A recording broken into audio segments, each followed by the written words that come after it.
Good afternoon, my name is Terrell Henry and this is my video reaction over the nuclear option. So to get straight into the video, the nuclear option starts us out in Japan. And in Japan, their population is very very large. So they always are needing power, electricity. So because there's so many people, so there's a lot of lights that are needing to be on for different buildings, different homes. Just they need a lot of electricity because their population is so big.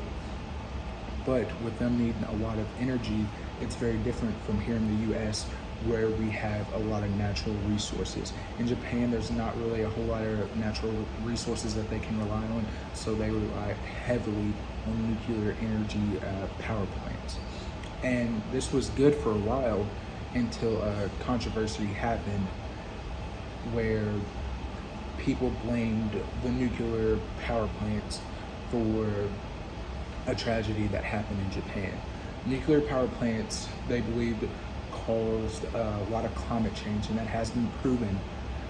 But what happened was that a earthquake of a radius of, I'm gonna say it was 7.6 on the scale, hit Japan, and it actually hit underground in the water, causing a tsunami.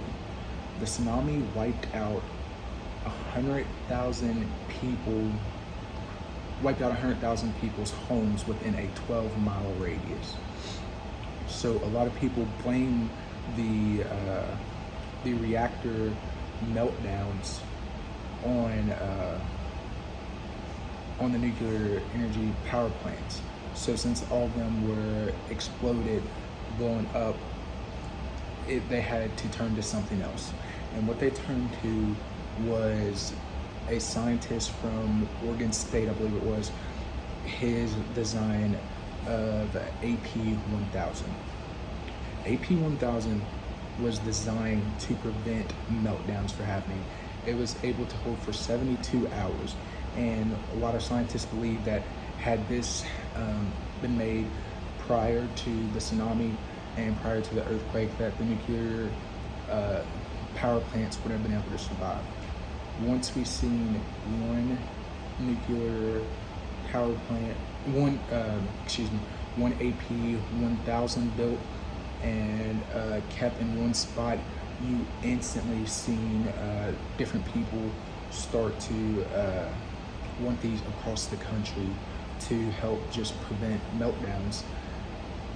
So we then seen it just from Japan to then in the United States. So it was just able to increase. And then there was the NU scale that was built, and it really changed the game. The NU scale was built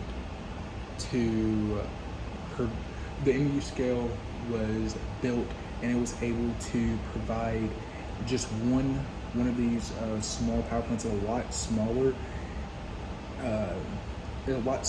version of a reactor, but it had enough power to provide electricity for over 40 homes with just one of these.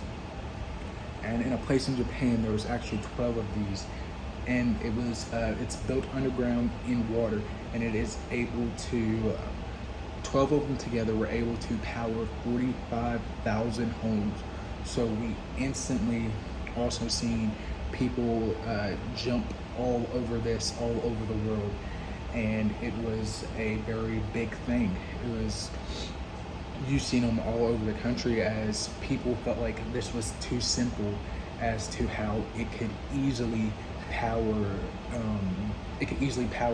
40 homes with just this small, I wouldn't say small, but smaller than a power plant object like that was able to be so powerful. And people were questioning whether it was actually able to do this. But we now see these all over the world. And this industry has really increased, as it is over $1 billion think it's $1 billion industry. I believe it is at now. I'm not 100% sure. I believe.